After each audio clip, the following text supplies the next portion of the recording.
Next, Dr. Prashant Kewle, sir. Good afternoon, all. After the dynamic discussion, now let's cool down with a good topic, that is prebiotic and probiotic role in our allergy.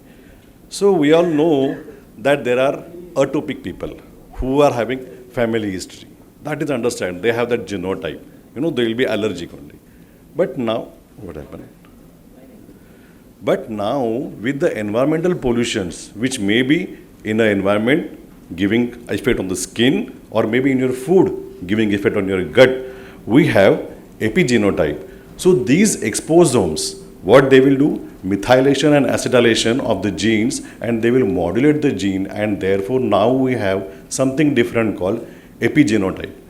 And for these people, proteins, carbohydrates, they can become an allergen, and they will create protease and lipidase, which will dissolve the cell wall and will give leaky cells. So these leaky channels are the one which are now giving allergic phenomena going on. So we understand why allergy happens because of exposome, that is environmental factors. But there is another hypothesis called hygiene hypothesis.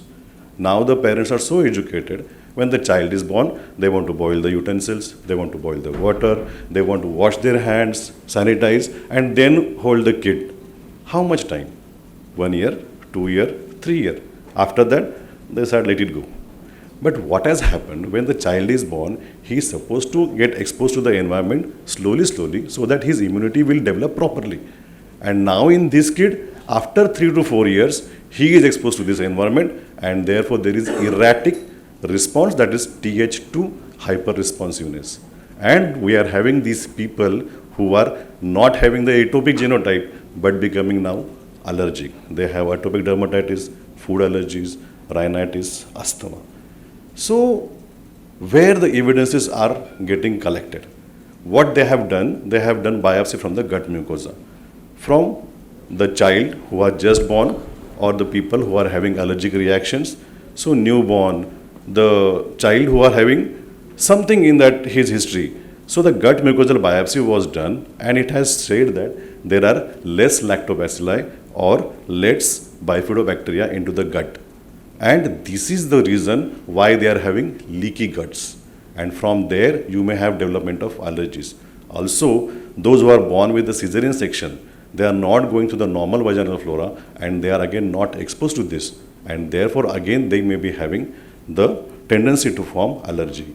So the lifestyle, increased rate of cesarean sections, don't want to have normal deliveries, excessive cleanliness, high fat, low carbohydrate, westernized diet, antibiotics use excess, washing the gut flora, reduction in omega-3 fatty acid, decreased vitamin D deficiency.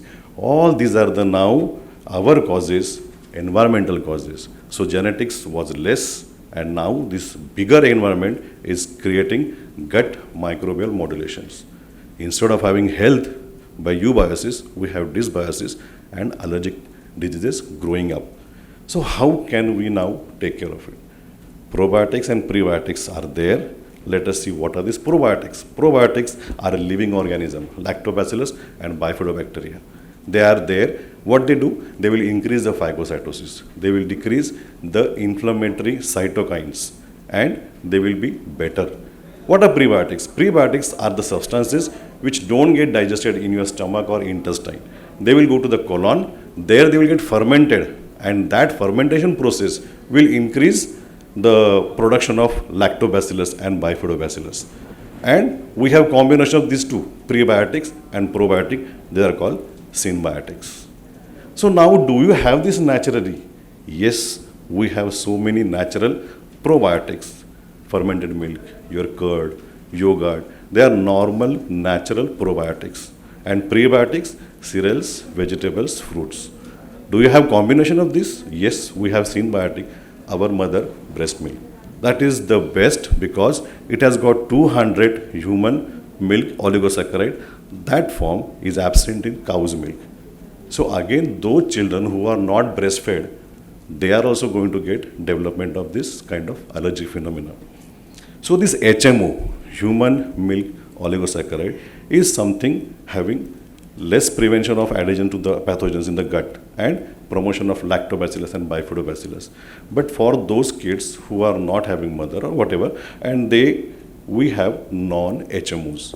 Now these substances like lacto and fucopentase, galacto-oligosaccharide and lacto-oligosaccharides, they are like a human milk oligosaccharides, and they will increase the T regulatory cell, they will decrease the IL-10, and they will increase the GALT system, that is gut lymphoid associated tissue. They will increase the production of IgA, and therefore your gut immunity will increase. So there is always the possibility that we have to make these kids at least have us products which are in this combination. So now what are these prebiotics and probiotics, where they will be used? So when they have done the biopsy, they have done biopsy for the adults also who are having allergy, for the kids also, for the newborns, for the fetuses who are not born or aborted. And they have come to know where you want to interfere. So they gave in prenatal, where the female is pregnant, and 1 month and the third trimester. They found good results. They use it after birth also. They found good results. They gave it to the children who are atopic from the genotype. So they may develop, but there were less incidence of this allergy development when they have given this lactobacilli.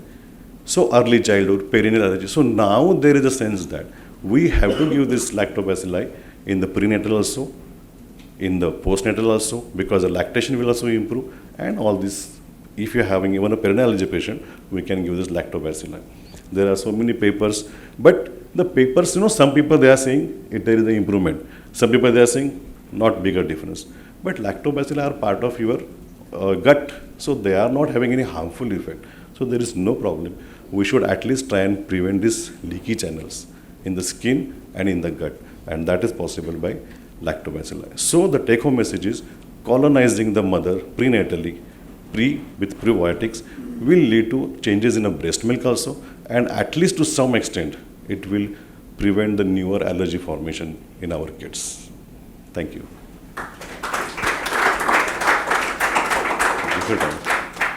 Yeah, any questions? No stormy questions. Thank you.